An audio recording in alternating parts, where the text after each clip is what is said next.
So this is probably going to be the easiest section ever because we are just going to load the weights that we loaded before, the model weights from OpenAI.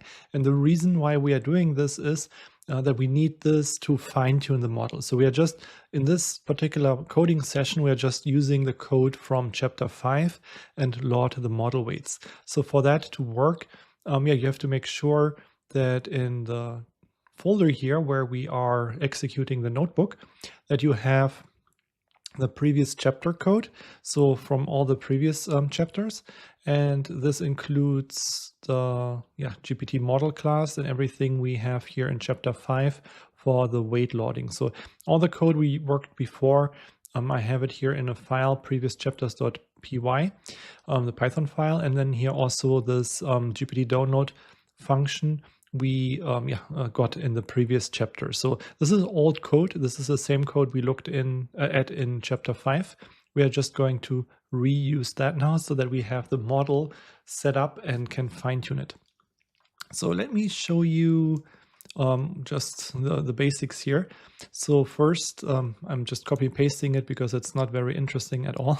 This is something you have seen before. So we just choose the smallest model here, the 124 million parameter model, just like an example input prompt. I think we don't even need that one. Can get rid of this.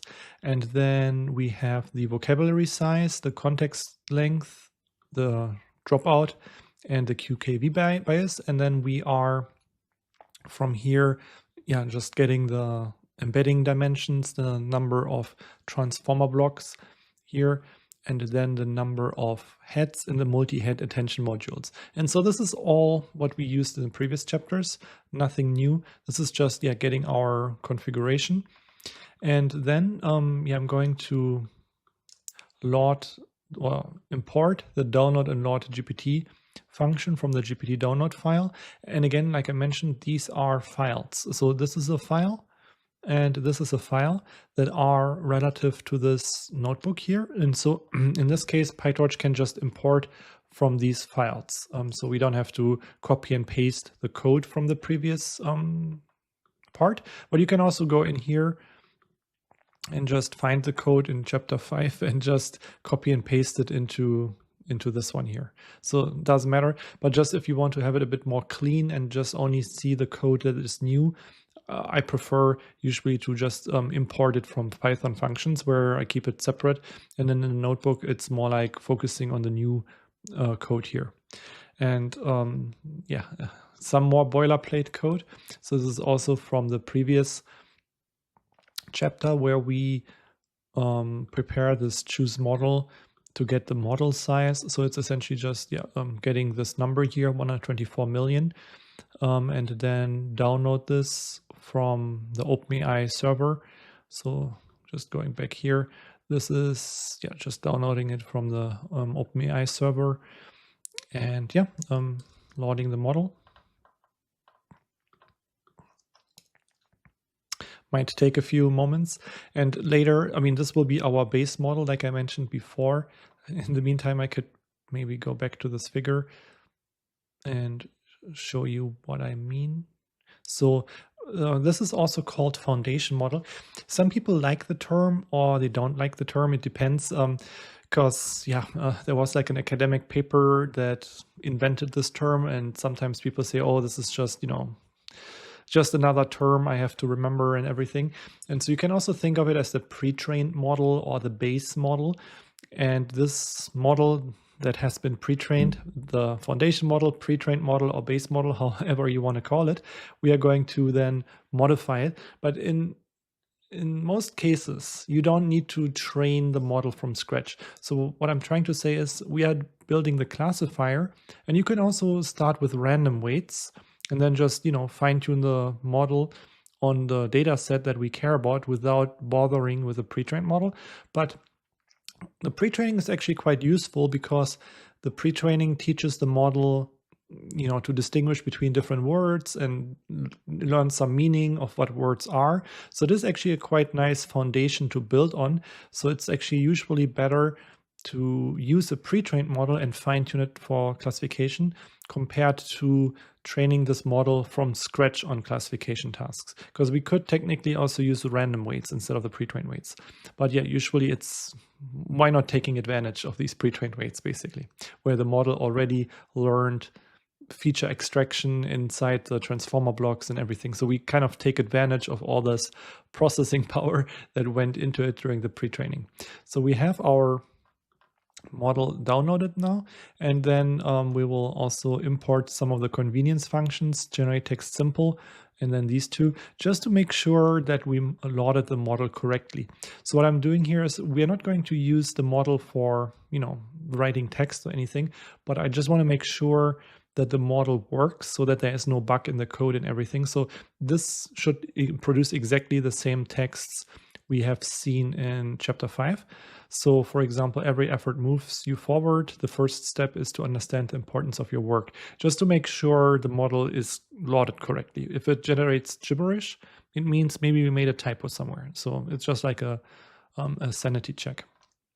Now, you might wonder, could we actually use this model to do the classification? So for example, we could have a prompt that says, is the following text spam? Answer with yes or no, and then we provided the text. If I go to ChatGPT, I'm pretty sure if I type this in there, it will do a good job and classify this correctly. So it will, for example, say this is a spam text message. And that is because it has been instruction fine-tuned on so much data that it will actually do a good job on that.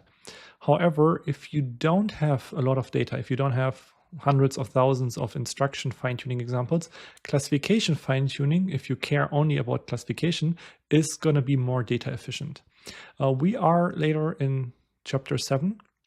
We are going to fine-tune the model on instruction data so that it theoretically can deal with cases like that. But this will be a future chapter or future problem. So for example, here, if we have a pre-trained model and we give it this text, so this prompt, you will see the pre-trained model is not quite capable of dealing with that. So it will generate, it will actually repeat the text even. You can say, see, is the following text. So this is the input, sorry, this is the input. And then the second row, this is what it generates. And you can see it's kind of like copying text almost from the beginning here.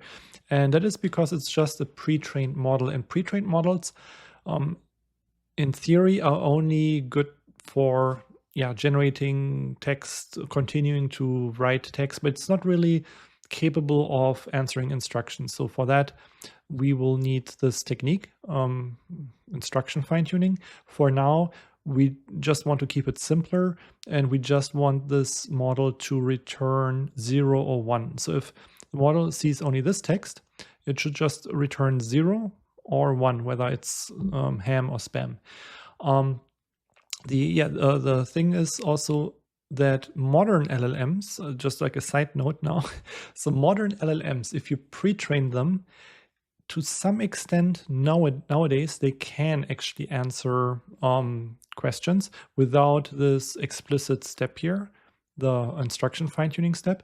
And that is because nowadays big companies, based on the papers they release, they do include some instruction Q&A data, something like this, in the pre-training data set, so that the model already learns a bit of doing that during the pre-training. But in general, what's a true statement is if you just have raw text without any specific format, the model will be relatively limited. It will continue generating text, but it can't really answer instructions. You can see this one is a more natural one. It's just, continuing this text from here, could be from a book or something like that.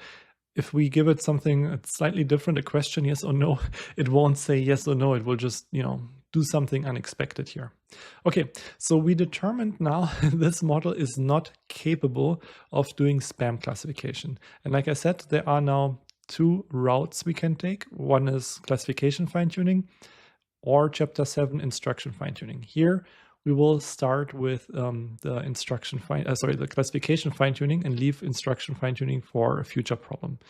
So This video was really just setting up the model, the pre-trained model, and we determined it's not capable. In the next section, I will show you how to make it ready for classification fine-tuning. Get this book at manning.com